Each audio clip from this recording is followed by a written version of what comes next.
The Willows by Algernon Blackwood. After leaving Vienna, and long before you come to Budapest, the Danube enters a region of singular loneliness and desolation, where its waters spread away on all sides regardless of a main channel, and the country becomes a swamp for miles upon miles, covered by a vast sea of low willow bushes. On the big maps, this deserted area is painted in a fluffy blue, growing fainter in a color as it leaves the banks, and across it may be seen in large straggling letters the word Sumpf, meaning marshes. In high flood, this great acreage of sand, shingle beds, and willow-grown islands is almost topped by the water, but in normal seasons the bushes bend and rustle in the free winds, showing their silver leaves to the sunshine in an ever-moving plain of bewildering beauty. These willows never attain to the dignity of trees. They have no rigid trunks. They remain but humble bushes, rounded tops and soft outline, swaying on slender stems that answer to the least pressure of the wind, supple as grasses, and so continually shifting that they somehow give the impression that the entire plain is moving and alive. For the wind sends waves rising and falling over the whole surface, waves of leaves instead of waves of water. Green swells like the sea, too, until the branches turn and lift, and then silvery white as their underside turns to the sun. Happy to slip beyond the control of stern banks, the Danube here wanders about at all will among the intricate network of channels, intersecting the islands everywhere with broad avenues, down which the waters pour with a shouting sound, making whirlpools, eddies, and foaming rapids, tearing at the sandy banks, carrying away masses of shore and willow clumps, and forming new islands, innumerable, which shift daily in size and shape, and possess at best an impermanent life, since the flood time obliterates their very existence. Properly speaking, this fascinating part of the river's life began soon after leaving Pressburg, and we, in our Canadian canoe, with gypsy tent and frying pan on board, reached it on the crest of a rising flood about mid-July. That very same morning, when the sky was reddening before sunrise, we had slipped swiftly through still sleeping Vienna, leaving it a couple of hours later a mere patch of smoke against the blue hills of the Wienerwald on the horizon. We had breakfasted below Fishermen, under a grove of birch trees, roaring in the wind, and had then swept on the tearing current past Orth, Hainburg, Pertonel, the old Roman canton of Marcus Aurelius, and so under the frowning heights of Theban, on a spur of the Carpathians, where the march steals in quietly from the left, and the frontier is crossed between Austria and Hungary. Racing along at 12 kilometers an hour, soon took us well into Hungary. The muddy waters, sure sign of flood, sent us around on many a shingle bed, and twisted us like a cork in many a sudden belching whirlpool, before the towers of Pressburg showed against the sky. Then the canoe, leaping like a spirited horse, flew at top speed under the grey walls, negotiated safely the sunken chain of the Flingit Book Ferry, turned the corner sharply to the left, and plunged on yellow foam into the wilderness of islands, sandbanks, and swampland beyond, the land of the Willows.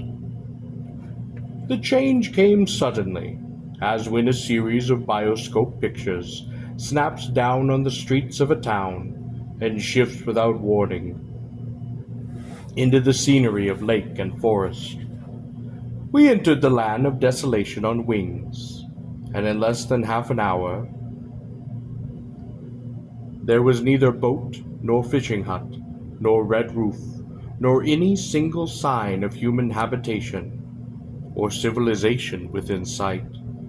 The sense of remoteness from the world of humankind, that utter isolation, fascination of the singular world of willows, winds, and waters, instantly laid its spell upon us both, so that we allowed laughingly to one another that we ought by rights to have held some special kind of passport to admit us, and that we had, somewhat audaciously, come without asking leave into a separate little kingdom of wonder and magic.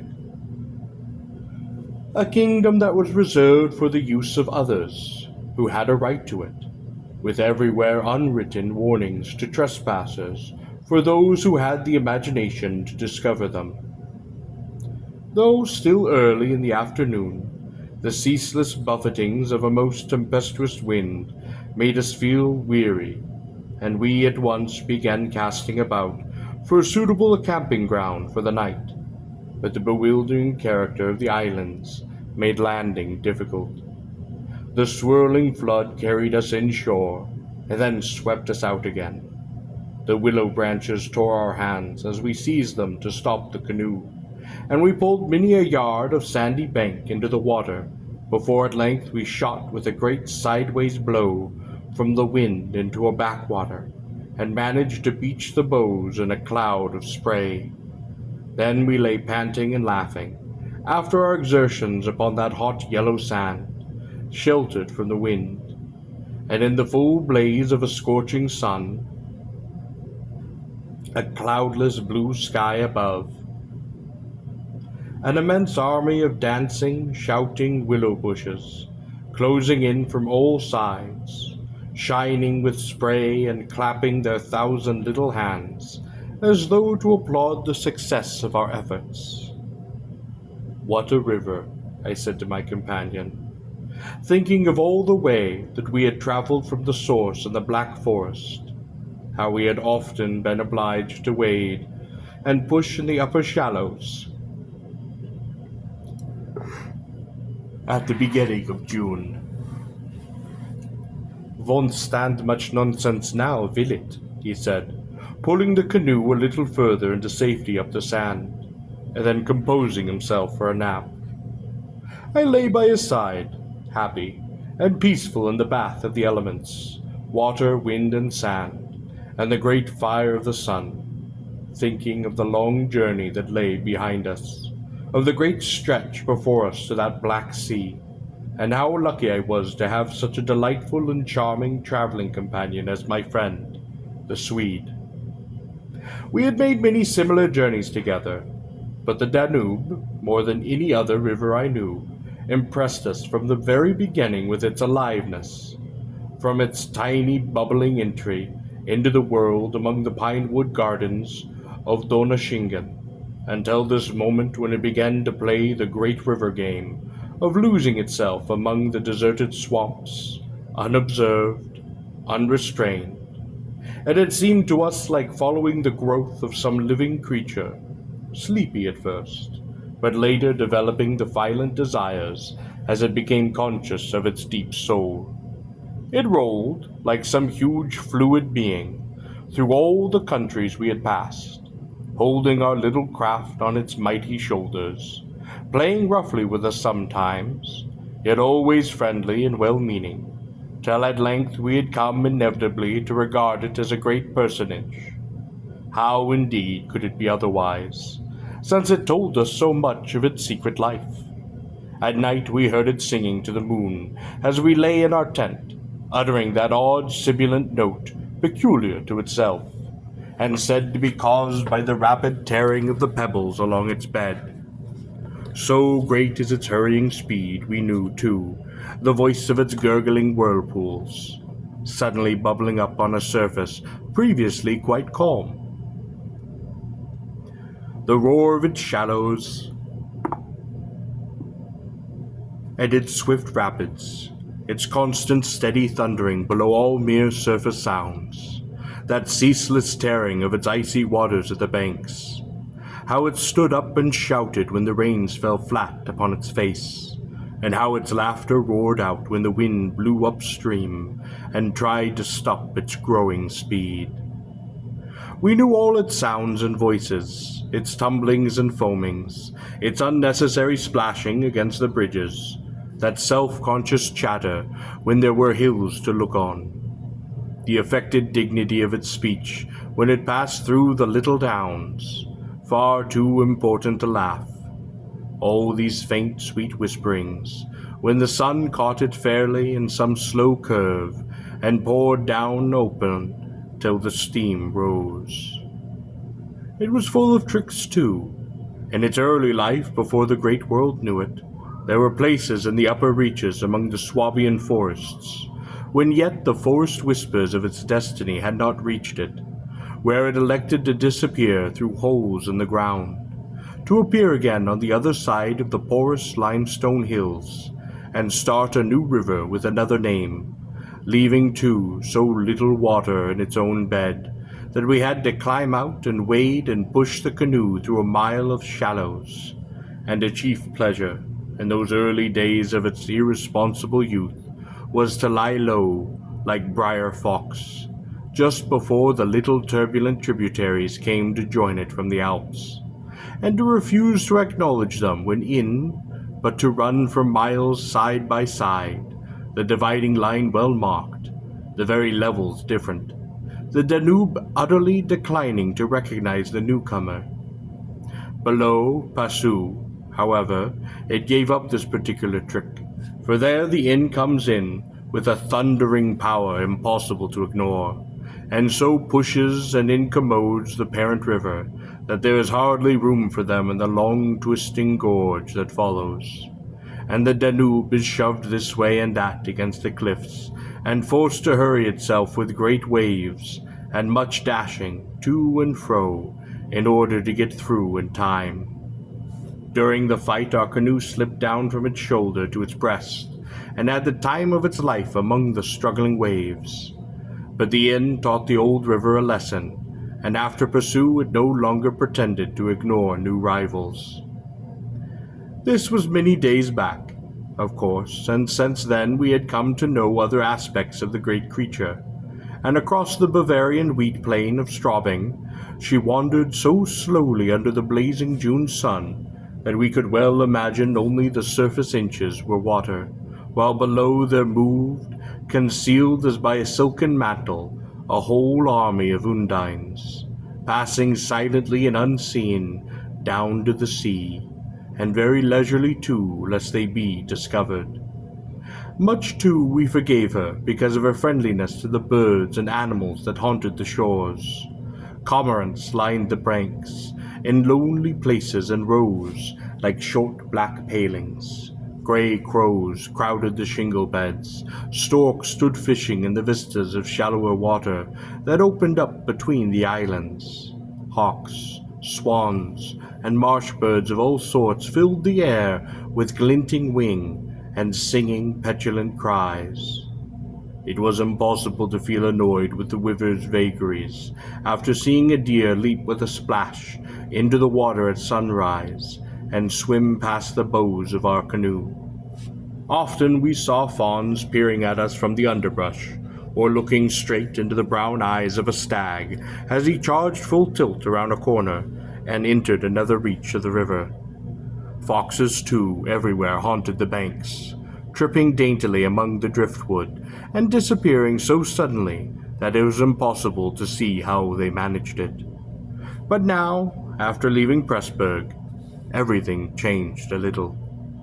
The Danube became more serious. It ceased its trifling. It was halfway to the Black Sea, within scenting distance almost of other, stranger countries where no tricks would be permitted or even understood. It became suddenly grown up, and claimed our respect, even our awe. It broke out into three arms. For one thing, that only met again 100 kilometers farther down, and for a canoe there were no indications which one was intended to be followed. "If you take a side channel," said the Hungarian officer we met in the Pressburg shop while buying provisions, "you may find yourselves, when the flood subsides, 40 miles from anywhere, high and dry. You may easily starve. There are no people, no farms, no fishermen. I warn you not to continue. The river, too, is still rising. The wind will increase." The rising river did not alarm us in the least, but the matter of being left high and dry by sudden subsidence of the waters might be serious. We had consequently laid on an extra stock of provisions. For the rest, the officer's prophecy held true, and the wind, blowing down a perfectly clear sky, increased steadily till it reached the dignity of a westerly gale. It was earlier than usual when we camped, for the sun was a good hour or two from the horizon, and leaving my friend still asleep upon that hot sand, I wandered about in desultory examination of our hotel. The island, I found, was less than an acre in extent, a mere sandy bank standing some 2 or 3 feet above the level of the river. The far end, pointing into the sunset, was covered with flying spray, which the tremendous wind drove off the crests of the broken waves. It was triangular in shape, with the apex upstream.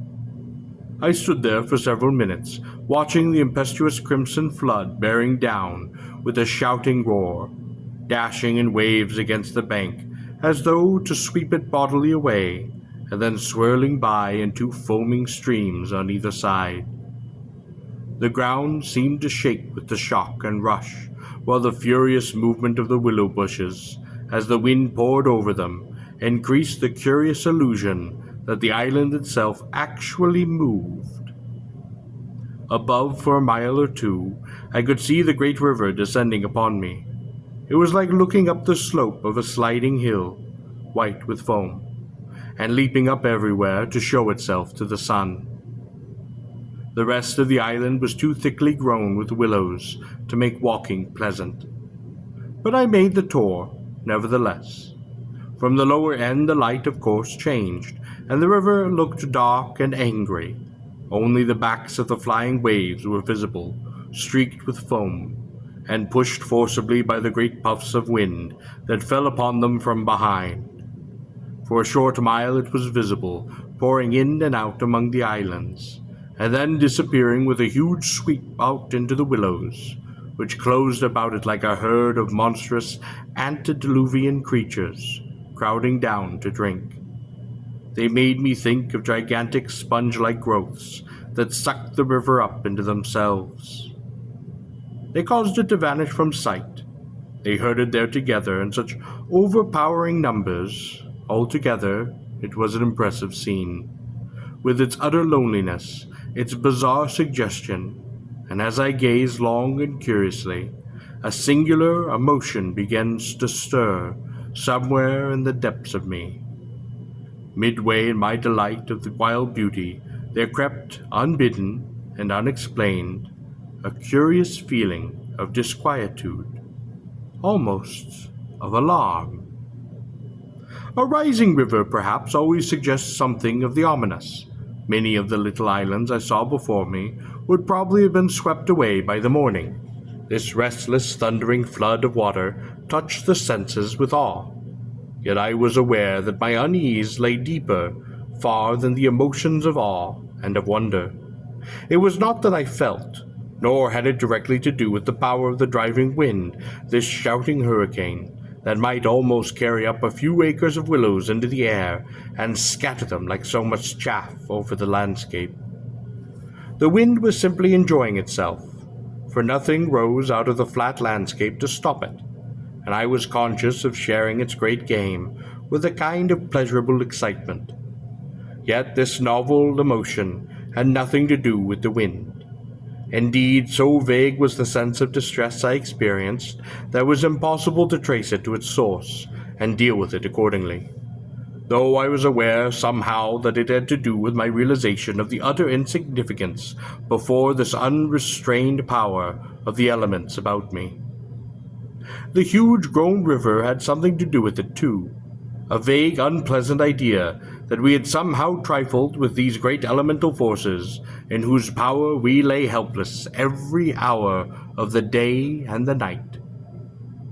For here, indeed, they were gigantically at play together, and the sight appealed to the imagination. But my emotion, so far as I could understand it, seemed to attach itself more particularly to the willow bushes, to these acres and acres of willows, crowding, so thickly growing, swarming everywhere the eye could reach, pressing upon the river as though to suffocate it, standing in dense array, mile after mile, beneath the sky, watching, waiting, listening, and apart quite from the elements.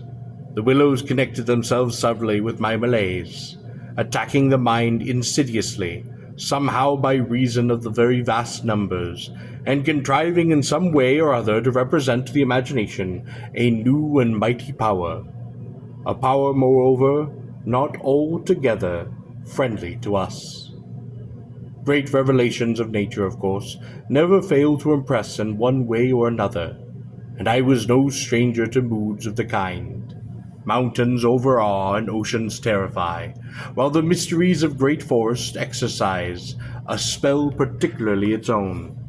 But all these, at one point or another, somewhere link on intimately with human life and human experience. They stir comprehensible, even if alarming. They tend on the whole to exalt.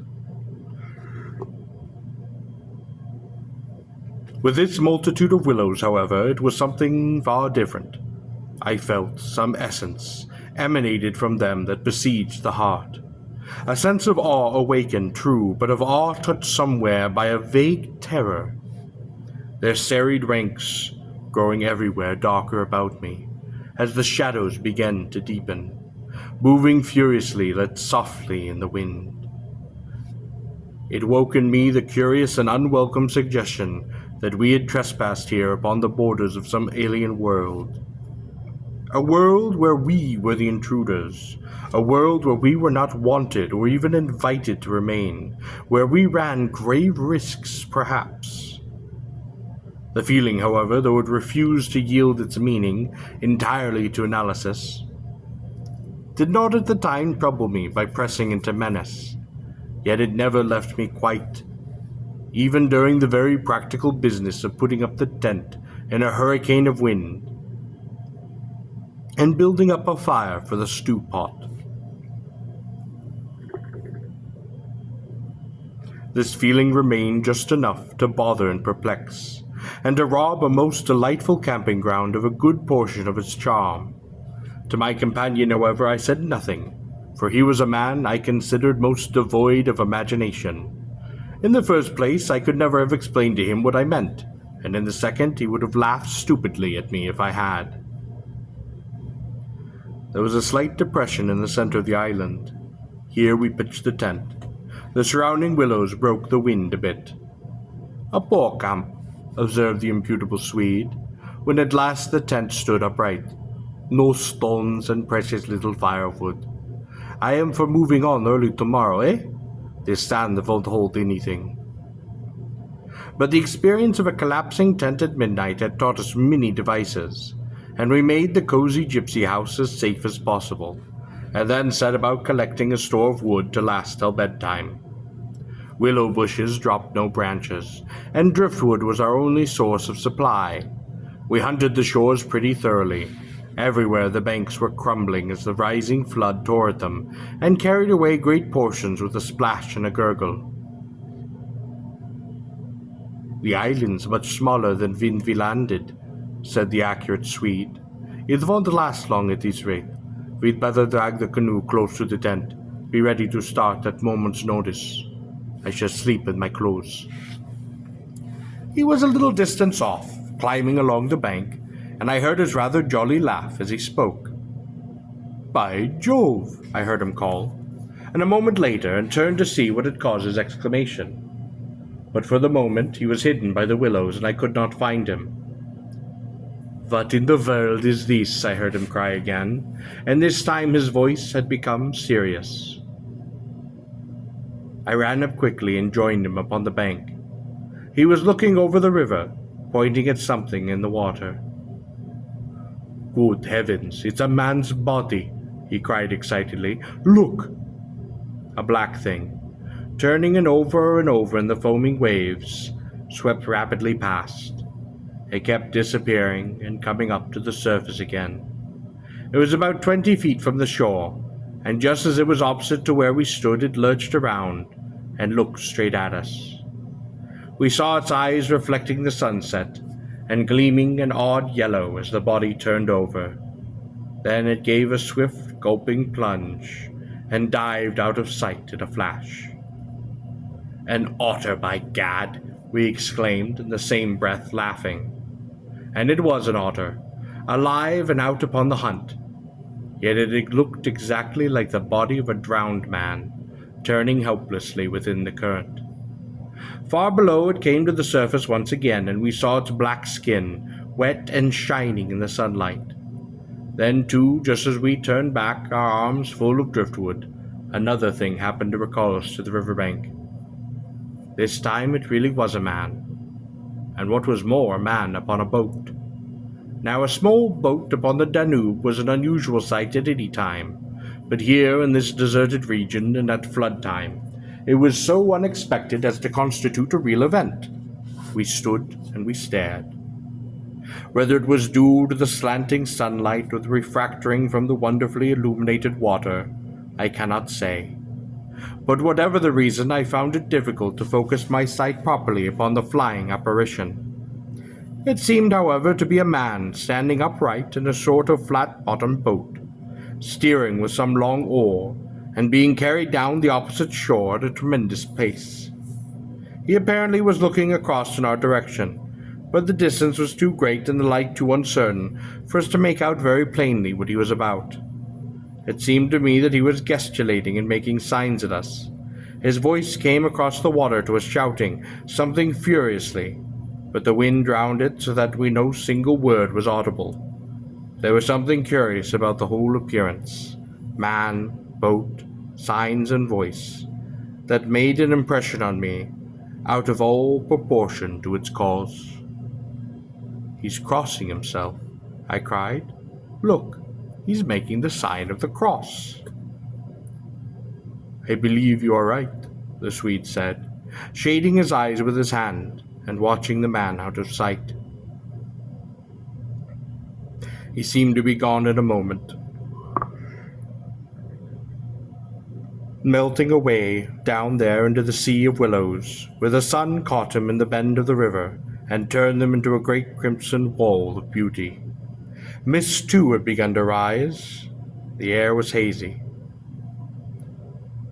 "But what in the world is he doing at nightfall on this flooded river?" I said, half to myself. "Where is he going at such a time? What did he mean by his signs and his shouting? Do you think he wished to warn us about something?" "He saw us smoke, and thought that we were spirits, probably," laughed my companion. "These Hungarians believe in all sorts of rubbish. You remember the shopwoman at Pressburg warning us that no one ever landed here because it belonged to some sort of beings outside man's world? I suppose they believe in fairies and elements, possibly demons too. That peasant in the boat saw people on the island for the first time in his life," he added after a slight pause, "and it scared him. That is all." The Swede's tone of voice was not convincing, and his manner lacked something that was usually there. I noted the change instantly while we talked, though without being able to label it precisely. If they had enough imagination, I laughed loudly. I remember trying to make as much noise as I could. They might well people a place like this with the old gods of antiquity. The Romans must have haunted all this region more or less with their shrines and sacred groves and elemental deities. The subject dropped, and we returned once to our stew pot, for my friend was not given for the imaginative conversation as a rule. Moreover, just then I remembered feeling distinctly glad that he was not imaginative.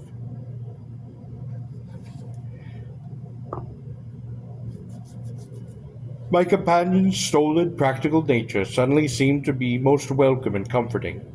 It was an admirable temperament. I, I felt he could steer down rapids like a red Indian, shoot dangerous bridges and whirlpools better than any white man I ever saw in a canoe. He was a grand fellow for an adventurous trip, a tower of strength when untoward things happened. I looked at his strong face and his light curly hair as he staggered along under his pile of driftwood, which was twice the size of mine, and I experienced a feeling of relief. Yes, I was distinctly glad just then that the Swede was what he was, and that he never made remarks that suggested more than they said. "The fever's still rising, though," he added, as if following out some thoughts of his own, and dropping his load with a gasp. "This island will be under water in 2 days if it goes on." "I wish the wind would go down," I said. "I don't care a fig for the river." The flood, indeed, had no terrors for us. We could get off at 10 minutes' notice, and the more water the better we liked it. It meant an increasing current, and the obliteration of the treacherous shingle beds that so often threatened to tear the bottom out of our canoes. Contrary to our expectations, the wind did not go down with the sun. It seemed to increase with the darkness, howling overhead and shaking the willows around us like straws. Curious sounds accompanied it sometimes, like the explosions of heavy guns, and it fell upon the water and the island in great flat blows of immense power. It made me think of the sounds of a planet must make, could we only hear it driving along through space.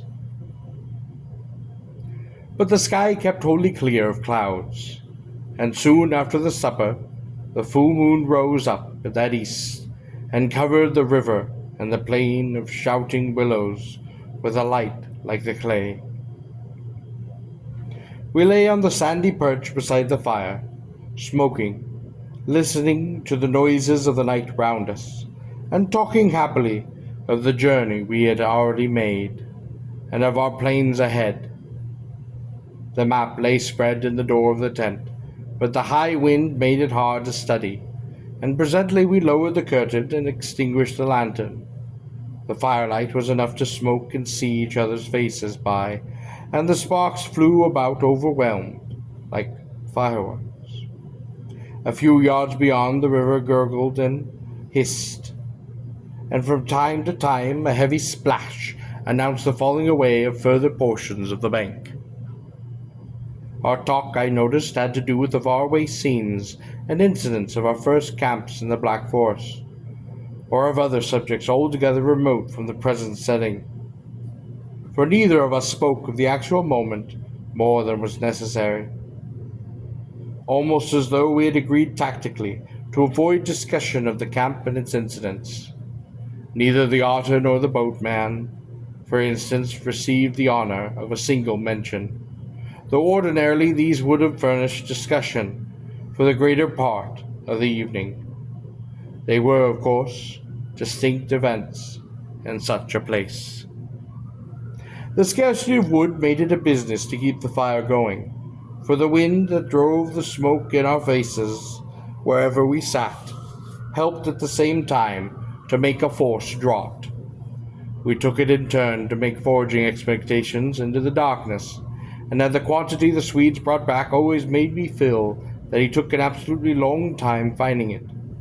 For the fact was I did not care much about being left alone, and yet it always seemed to be my turn to grab about among the bushes or scramble along the slippery banks in the moonlight.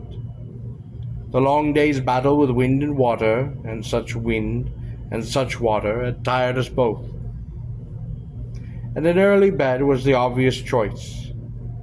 Yet neither of us made the move for the tent. We lay there, tending the fire, talking in desultory fashion, peering about us into the dense willow bushes and listening to the thunder of wind and river. The loneliness of the place that entered our very bones, and silence seemed most natural, for after a bit the sound of our voices became a trifle unreal and quite forced.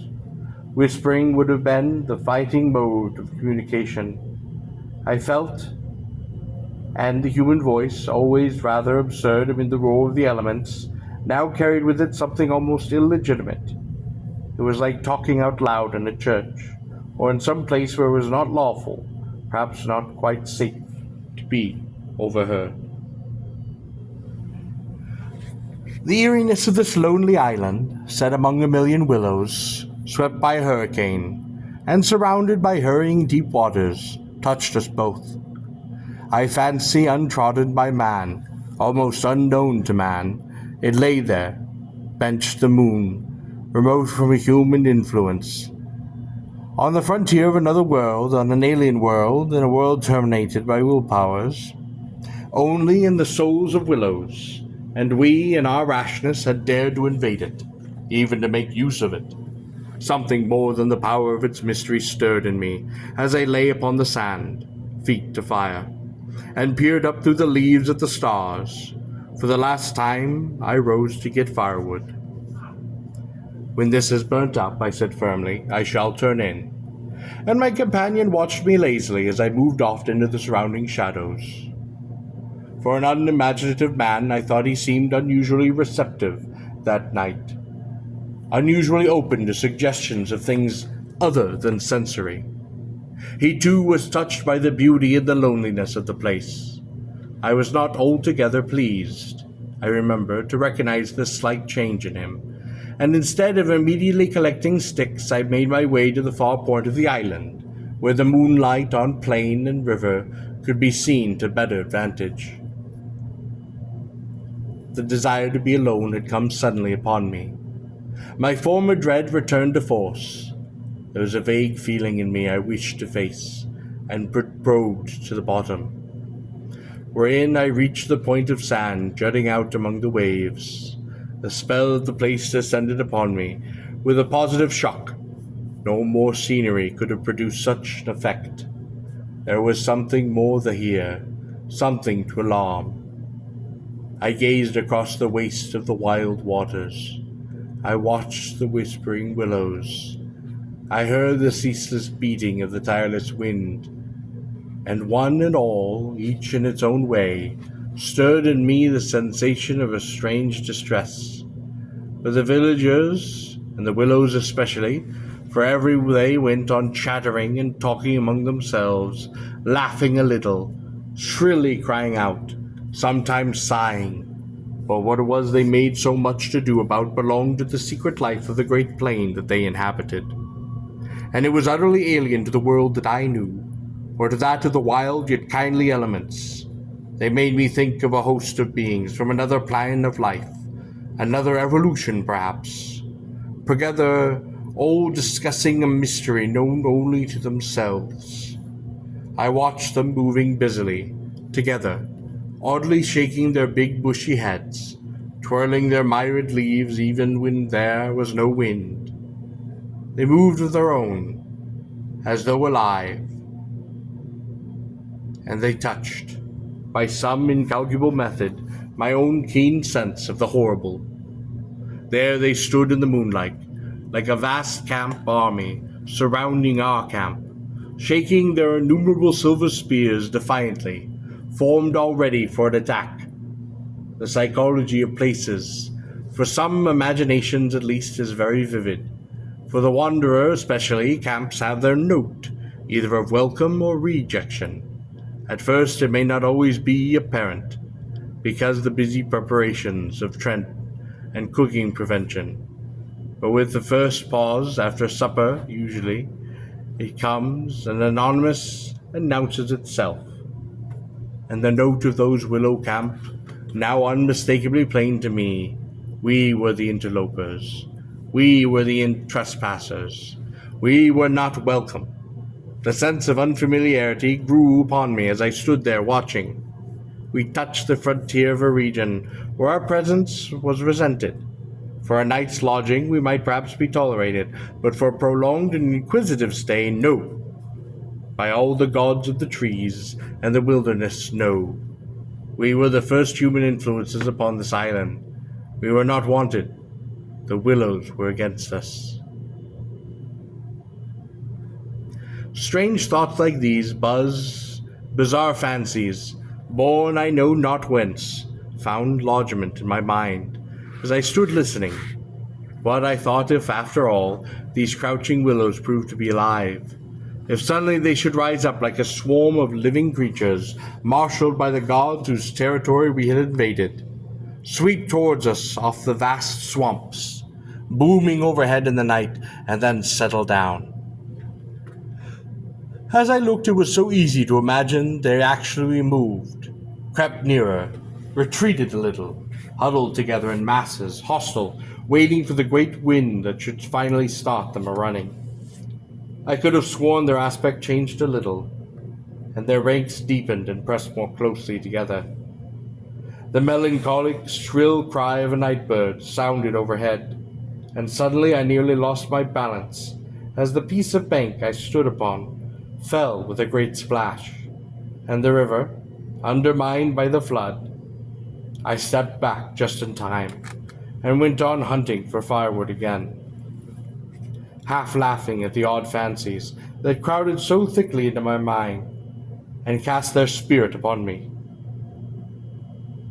I recalled the Swede's remark about moving on the next day, and I was just thinking that I fully agreed with him, when I turned with a start and saw the subject of my thoughts standing immediately in front of me. He was quite close. The roar of the elements had covered his approach. "You've been gone so long," he shouted above the wind. "I thought something must have happened to you." But there was that in his tone, and a certain look in his face as well, that conveyed to me more than his actual words.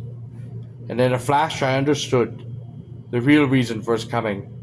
It was because the spell of the place had entered his soul too, and that he did not like being left alone. "River still rising," he cried, pointing to the flood in the moonlight. "And the wind is simply awful." He always said the same things, but it was the cry of companionship that gave the role importance to his words. "Lucky," I cried back. "Our tent is in the hollow. I think it'll hold all right." I added something about the difficulty of finding wood in order to experience my absence, but the wind caught my words and flung them across, and so that we did not hear, but he just looked at me through the branches, nodding his head. "Lucky if we get away without disaster," he shouted. Our words to that effect, and I remember feeling half angry with him for putting the thought into words, for it was exactly what I felt myself. There was disaster impending somewhere, and the sense of resentment lay unpleasantly upon me. We went back to the fire. We made a final blaze, poking it up with our feet. We took a last look around. But for the wind, the heat would have been unpleasant. I put this thought into words, and I remembered my friend's reply. It struck me oddly that he would rather behave like that, the ordinary July weather, than this diabolical wind unpleasantly upon me.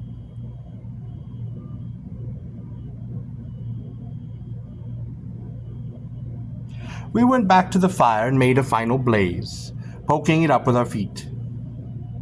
Everything was snug for the night, the canoe lying turned over beside the tent with both yellow paddles beneath her, the provision sack hanging from a willow stem, and the washed-up dishes were moved to a safe distance from the fire, all ready for the morning meal. We smothered the embers of the fire with sand, and then turned in. The flap of the tent door was up, and I saw the branches and the stars and the white moonlight, the shaking willows, and the heavy buffeting of the wind against our taut little house, were the last things I remembered as sleep came down and covered all with its soft and delicious forgetfulness.